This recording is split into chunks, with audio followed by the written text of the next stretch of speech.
자, 오늘 또 이렇게 여러분들 만나서 예수님과 함께 풀어가는 구약과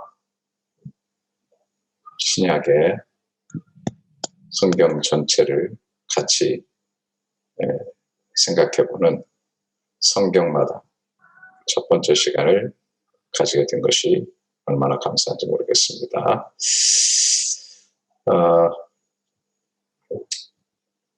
이 세상에 오셔가지고 죽고 부활하신 참 하나님이신 하나님의 아들 예수님께서 직접 성경에 대해서, 특별히 구약 성경에 대해서 말씀해 주셨는데요. 저는 그 엠마오 가는 길에서 제자들을 만나서 성경을 풀어줬었던 그 엠마오 가는 길, 여기를 성경 마당이다 이렇게 보고 저와 여러분들과 함께 성경 마당에서 성경 귀한 말씀을 풀어가는 시간을 갖기를 원합니다. 누가복음 24장이죠. 27절에 이에 모세와 모든 선지자의 글로 시작하여 모든 성경에 쓴 바 자기에 관한 것을 자세히 설명하셨다라고 하는 것이죠. 그래서 모세와 모든 선지자의 글, 즉 모든 성경에 쓴 것, 이거는 이제 구약 성경을 말하는 것인데 거기에 나타난 자기에 관한 모든 것을 자세히 말씀하셨다 이렇게 말씀하셨습니다. 그 예수님께서 말씀하셨죠. 이 성경을 예수님께서 풀어줬을 때 누가복음 24장 32절에 그들이 서로 말하되 길에서 우리에게 말씀하시고 우리에게 성경을 풀어주실 때 우리 마음이 뜨겁지 아니하더냐. 예수님께서 제자들에게 특별히 구약 성경을 풀어주셨어요. 여기 이제 신약에 나오는 성경이라고 나오는 신약의 그 명칭 있죠. 성경이라고 신약 성경에 나오는 모든 내용들은 아직은 신약 성경이 기록되지 않았을 때이기 때문에 다 구약 성경이라고 보시면 되겠습니다. 그래서 특별히 여기 성경을 풀어주실 때 한 것은 구약 성경을 말하는 것이다 이렇게 보시면 좋을 것 같고요. 누가복음 24장 44절부터 45절에 또 이르시되 내가 너희와 함께 있을 때에 너희에게 말한 바 곧 모세의 율법과 선지자의 글과 시편에 가리켜 기록된 모든 것이 이루어져야 하리라 한 말이 이것이라 하시고 이에 그들의 마음을 열어 성경을 깨닫게 하시고 그렇게 하셨어요. 그래서 구약에 나타난 그 모든 내용들 성경을 깨닫게 하셨다라고 하는 것을 볼 수가 있습니다. 자, 제가 여기서 굉장히 중요한 내용을 여러분에게 좀 말씀을 드리도록 하겠습니다. 자, 초대교회 성도들이 읽은 구약 성경이다라고 하는 거죠. 초대교회 성도들은 구약 성경을 읽었다는 거예요. 여기 이제 보시면 초대교회가 이제 생성이 된 것은 여러분이 아시는 것처럼 예수께서 죽으시고 부활 승천하신 이후에 성령이 마가다락방에 임하셨죠. 그리고 처음으로 초대교회가 탄생되게 됐습니다. 이게 이제 약 AD 30년 경쯤이 되겠죠. 그 예수님께서 죽으시고 부활하셔가지고 승천하신 것을 보통 AD 30년경으로 보고 있습니다. 자, 그런데 사도들이 서신을 쓰고 그 서신이 신약 정경으로 정해진 연도가 어느 때냐. 이제 그 이후에 계속 사도들이 서신들을 썼거든요. 그게 신약의 지금 성경, 정경으로 정해진 연도가 그 AD 397년 칼타고 회의라고 얘기를 하고 있습니다. 그러니까요, 초대교회 성도들, 그러니까 AD 30년부터 형성된 초대교회, 거기에 성도들은 사실은 그 당시에는 신약 성경이 없었다는 얘기죠. 그럼 어떻게 신앙생활을 했느냐? 예수님을 직접 경험한 사도들의 가르침을 받으면서 그 다음에 어떻게 해요? 구약 성경을 읽었겠죠? 구약 성경을 옛날처럼 읽지 않았을 거예요. 정말 거기에서 예수 그리스도를 제대로 읽어낸 거죠. 그래서 구약에서 예수를 믿고 구원을 얻고 신앙생활을 하였다는 거예요. 거의 350년 어간을 그렇게 했다는 거예요. 그러니까 구약 성경이 굉장히 중요하죠. 그리고 구약에서 예수 그리스도를 그들은 발견했고, 그리고 그 성경을 읽으면서 신앙생활하고 구원을 얻었다라고 하는 거예요. 자, 여기 보게 되면은 사도행전 2장 41절에 그 말을 받은 사람들은 세례를 받으며 이날에 신도의 수가 3천이나 더하더라 그랬죠. 여기 그 3천이나 더한 신도의 수, 이것은 최초로 이 지상에 이루어진 초대교회죠. 초대 예루살렘 교회인 거예요. 자, 그들은 어떻게 했어요? 사도의 가르침을 받아 서로 교제하고 떡을 떼며 오로지 기도하기를 힘썼다 그랬거든요. 그러니까 그들은 사도의 가르침을 받아 신앙생활을 했어요. 사도의 가르침이 뭐겠어요? 사도들은 예수님을 직접 경험한 사람들이기 때문에 예수님이 전하신 말씀이나 또 예수님의 죽으시고 부활하신 그런 내용들을 전했을 건데, 한 가지 더, 이 사도들이 구약에 어떻게 예수님이 예언되었나, 예수님이 어떻게 나타났나, 예수님이 정말 이 땅에 오시는 메시아요, 참 그리스도라고 하는 사실을 전했을 거란 말이죠. 그래서 여기서 사도의 가르침은 그 예수님의 생전의 말씀과 또 죽으심과 부활의 내용이 있겠고, 또 구약을 잘 풀어서 가르치셨었다라는 것을 우리가 볼 수가 있어요. 제가 참고로 말씀드리면 조금은 다양한 견해들이 있지만 대체적으로 신약 성경에서 가장 먼저 쓰여진 것은 사도 바울이 쓴 데살로니가 전서로 우리가 볼 수 있어요.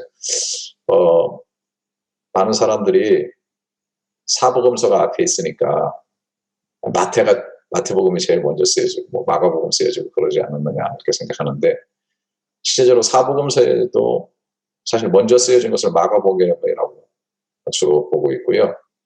성경 전체에서 가장 먼저 쓰여진 것은 바울이 2차 전도 여행 중에 고린도에 머물면서 쓴, 이게 이제 주 54년경, 52년에서 54년 정도 이렇게 보고 있거든요. 그러니까 서신서가 이렇게 다니기 시작한 것은 주 한 54년경 정도로 보고 있어요. 그러니까 사도들이 이제 다 입으로 가르쳤겠지만은 후에는 이렇게 기록해서 편지로 보내는 것이 좋겠다 해가지고 저희 서신 형태로 보냈고, 이걸 회라서신이라고 그러죠. 돌려서 서로 읽었단 말이죠. 이것이 나중에 성경으로, 정경으로 채택이 돼가지고 395년에 칼타고에서 정경이 된 것이죠. 그러니까 서신서들이 다니기 시작한 것은 약 주후 뭐 한 55년 뭐 이후라고 볼 수가 있겠고, 정경으로 된 것이 390년대이기 때문에 그 안에는 구약 성경을 읽었을 것이다, 그렇게 보고 있는 것이죠. 자, 예수 그리스도에 대해 증언한 구약 성경을 생각해 보면은, 자, 요한복음 5장 39절에서 예수님께서 직접 말씀하셨죠. 너희가 성경에서 영생을 얻는 줄 생각하고 성경을 연구하거니와 이 성경이 곧 내게 대하여 증언하는 것이다. 여러분 잘 기억하셔야 됩니다. 너희가 성경에서 영생을 얻어요. 여기 성경은 제가 말씀드린 대로 신약은 다 성경이라고 한 것은 구약 성경을 얘기하는 것이죠. 여러분, 구약 성경을 읽어도 영생을 얻어요. 성경에서 영생을 얻는 줄 생각하고 성경을 연구하는데 이 성경이 곧 내게 대하여 증하는 것이라 그랬어요. 밑에 헬라어 밑줄 쳐준 것이 페리에모, 나에 대해서라고 분명하게 얘기를 하고 있어요. 나에 대해서. 그러니까 이거를 정리하면 이런 거죠. 우리가 성경을 연구하는데 구약 특별히 연구할 때 그 구약은 내게 대하여 예수님에 대해서 쓰여진 것이고 그 예수님을 정확하게 알게 될 때에 영생을 얻게 된다. 그러니까 구약 성경에도 예수님에 대한 내용들, 그 증언들이 가득 차 있고 그리고 그것을 제대로 읽어내게 되면 영생을 얻게 된다. 그래서 우리가 성경을 통독하고 성경을 읽지만은 내게 대해 증언하는 것이다. 예수 그리스도 중심적으로 정확하게 읽어내야 됩니다. 그래야 영생이 무엇인지를 알게 되고 또 참 신앙생활에 귀중한 교훈들을 얻게 된다라고 하는 것을 반드시 우리가 명심을 해야 되겠죠. 그래서 예수님께서 이렇게 강조하고 있는 것입니다. 누가복음 24장 25절부터 이르시되 미련하고 선자들이 말한 모든 것을 마음에 더디 믿는 자들이여. 선지자들이 구약의 선지자들을 말하는 거예요. 구약 성경이죠. 그리스도가 이런 고난을 받고 자기의 영광에 들어가야 할 것이 아니냐 하시고 그 제자들이 굉장히 곤혹스러워했죠. 어떻게 하나님이신 하나님의 아들이 죽을 수가 있는가? 십자가의 고난을 받고 죽을 수가 있는가? 십자가에 죽으신 예수를 생각하면서 엠마오 가는 제자들이 수심이 가득해가지고 낙심하고 있을 때 선자들이 고난에 대해서 이미 얘기했다는 거예요. 이사야 53장 같은 데 보면 정확하게 나타나 있죠. 고난받고 자기 영광에 들어가야 할 것이 아니냐라고 얘기한 것이죠. 그러면서 모세와 모든 선자의 글로 시작하여 모든 성경에 쓴 바 자기에게 관한 것을 자세히 설명하셨다라는 거예요. 그래서 모세 오경뿐 또 여러 가지 선지서들뿐만 아니라 모든 성경에 쓴 바, 그러니까 구약의 모든 성경의 다 내용들이 자기에게 관한 것, 페리 에아우트, 우리 주님에 관한 얘기다, 그에 대한 얘기다라는 것을 분명하게 우리가 알아야 된다는 것입니다. 소위 페리에모, 나에 대해서. 그래서 44절에 보게 되면 다시 이르시되 내가 너희와 함께 있을 때에 너에게 말한 바 곧 모세의 율법 선지자의 글 시편에 나를 가리켜 기록된 모든 것이 페리에모, 이루어져야 하리라 한 말이 이것이라 하시고 좀 더 여기서는 구체적으로 모세의 율법 그러면 뭐예요? 모세오경이죠. 창세기 출애굽기 레위기 민수기 신명기 선자의 글 구약의 대선지 소선지 다 선자의 글들 그리고 심지어 시편 이렇게 사실은 모든 구약의 성경이 다 나를 가리켜 기록된 것이다. 이렇게 정확하게 얘기를 하고 있습니다. 자, 구약 성경에 나타난 예수 그리스도를 알고 확실하게 믿으면 구원이 이루어진다. 바울의 얘기입니다. 여러분 너무 잘 아시는 고린도전서 15장은 그 유명한 부활장이죠. 부활장.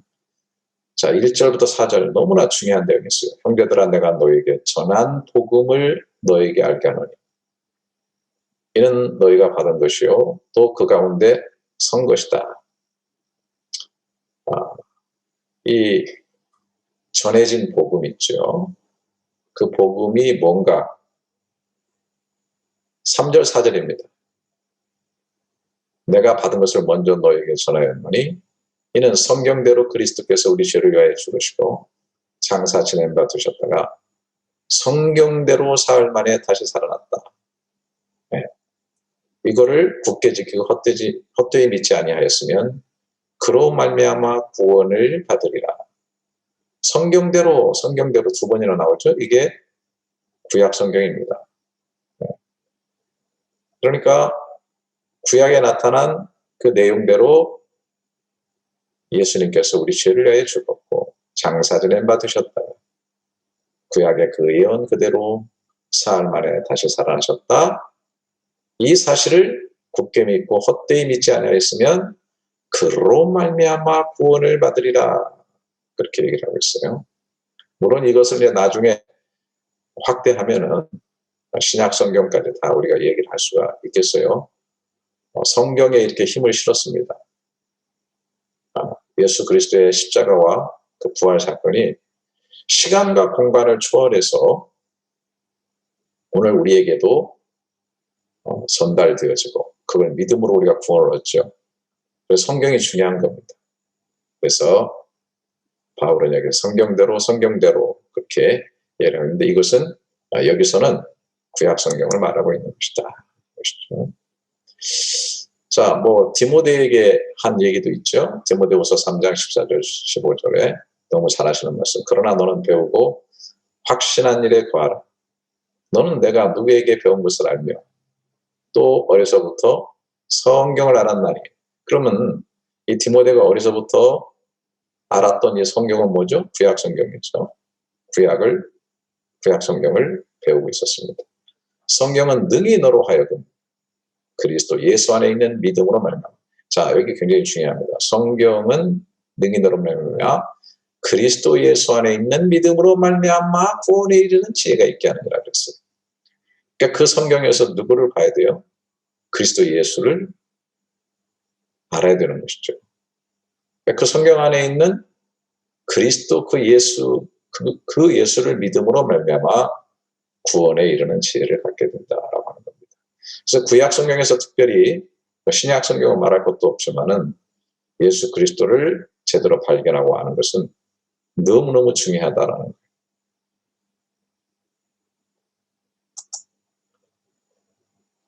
구약에서 예수는 그리스도라는 사실이 가장 정확하고 힘있는 진리다라는 것이죠. 사도행전 18장 27절에 아볼로가 아가야로 건너가고자 하므로 형제들이 그를 격려하며 제자들에게 편지를 써 영접하라 하였더니 그가 가매 은혜로 말미암아 믿은 자들에게 많은 유익을 주니 이는 성경으로서 예수는 그리스도라고 증언하여 공중 앞에서 힘있게 유대인의 말을 이기미러라 그랬죠. 자, 보세요. 자, 유대인도 다 구약 성경을 읽어요. 잘 알고 있죠. 예? 그런데 이 아볼로라고 하는 유명한 성경학자입니다. 성경을 전하는 그런 메신저인데 성경으로서 예수는 그리스도라고 증언했다는 거예요. 성경으로서. 다시 말해서 유대인들이 읽고 있는 구약 성경을 풀었는데 어떻게 풀었어요? 예수가 그리스도다.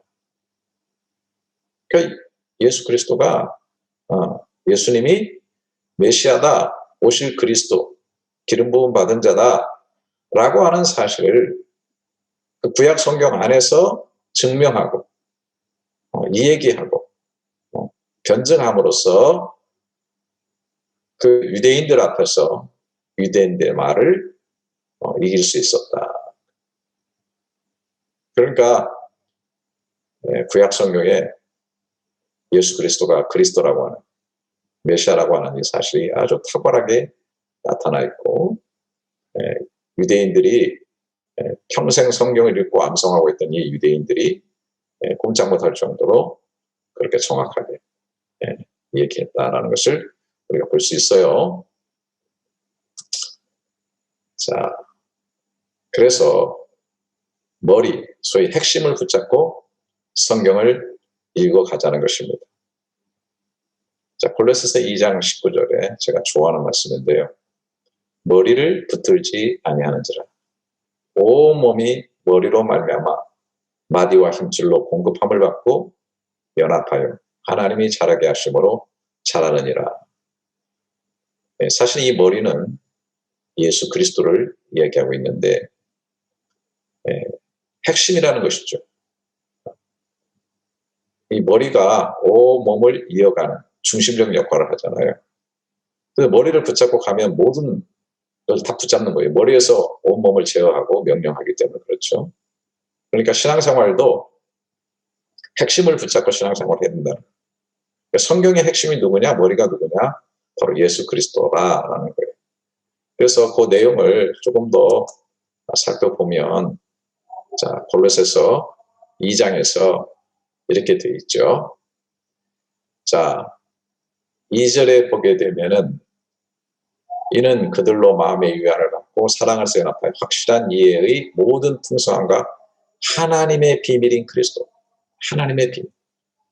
자, 3절에 그 안에는 지혜와 지식의 모든 보화가 감춰져 있다. 그러니까 예수님 안에 하나님의 모든 지혜, 지식, 보화가 다 들어있다라고 하는 거예요. 자, 그러면서 16절에 그러므로 먹고 마시는 것과 절기나 초하루나 안식일을 이유로 누구들이 너희를 비판하지 못하게 하라.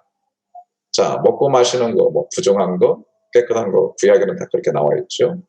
여러 가지 규례들이 나와 있고 또 지켜야 될 절기들, 뭐 초하루 안식일 지키는 거 이런 것들이 다 구약에 나와 있는 그런 내용들입니다. 그런데 17절을 보세요. 이것들은 장래일의 그림자나 몸은 그리스도의 것입니다. 그렇죠? 그러니까 이런 것들이 사실은 그림자고 하나의 모형이라는 것입니다. 핵심, 몸은 그리스도라는 거예요. 이 모든 것들이 다 그리스도로 설명하는 그리스도의 것이다 라고 얘기하고 있는 것입니다. 그러면서 아무도 꿈에는 겸손과 천사 숭배를 이유로 너희를 정죄하지 못하게 하라. 그가 공것에 의지하여 그 육신의 생각을 따라 헛되이 과장하고 머리를 붙들지 아니하는지라. 머리 대신 예수 그리스도를 붙들지 아니하면 이렇게 잘못된 길로 나갈 수가 있다는, 특별히 초보의 초등학문의 수준에 머무르고 그 다음에 여러 가지 유혹에 흔들리고 넘어지게 되어 있다는 것입니다. 여하튼 정말 우리는 머리 대신 예수 그리스도를 붙들고 신앙생활을 해야 돼요. 그러니까 구약에서도 머리를 붙들고 구약을 읽어야 된다는 것을 제가 강조하는 것입니다. 그래서 정말 그림으로 본다면 바로 이런 것이죠. 성경과 역사는 오직 예수 그리스도가 핵심 주제고 소위 his story, 그의 얘기다라는 거예요. 정말 저는 성경을 통독하는 많은 책들을 봅니다. 그런데 조금은 좀 안타깝고 미진하게 생각되는 부분들이 있어요. 뭐 역사에 대해서 얘기를 하고 배경, 상황, 뭐 연대, 뭐 여러 가지 내용들을 얘기해줘요. 그 자체를 연구하는 건 매우 중요하다고 생각합니다. 그런데 얘기를 목욕시키다가 나중에 물을 버릴 때 그 얘기와 함께 물을 버려버리는 그런 우를 범하는 것 아닌가. 성경을 역사적으로, 뭐 배경적으로, 상황적으로 디테일하게 또 뭐 문법 구조로, 뭐 문단 구조로 그렇게 잘 얘기를 하고 거기에 나와 있는 핵심적인 교훈들을 얘기하지만 그거 얘기하다 보니까 예수가 다 흘러가 버린. 너무나 안타까워요. 네. 그래서 저는 철저하게 구약부터 신약을 그 핵심 주제인 머리를 붙들고 보는 것이 필요하다. 통독하는 것이 필요하다는 거예요. 그래서 물론 뭐 많이 그렇게 다 보고 계시지만은 그 핵심을 핵심으로 강조하고 있느냐라고 하는 것이죠. 그래서 오늘은 이제 시작을 했고 제가 창세기부터 창세기에 예수 그리스도가 어떻게 나타나 있는가, 출애굽기에는 어떻게 나타나 있는가, 레위기에는 어떻게 나타나 있는가, 복잡한 여러 가지 제도들, 제사들, 뭐 여러 가지 것들을 보면서 잘못하게 되면 곁길로 빠질 수가 있다는 것이죠. 철저하게 예수 그리스도 중심적으로 보고 또 설명을 하고 그리고 나서 그 창세기를 읽고 뭐 출애굽기를 읽고 이렇게 읽어갈 수 있도록 그렇게 하려고 제가 안내를 하려고 합니다. 그러니까 정말 예수님과 만나서 예수님과 함께 엠마오의 길에처럼 풀어가는 그런 시간을 갖고자 합니다. 그래서 내일부터 창세기를 하도록 하겠습니다. 많이 기대해 주시길 바라겠습니다.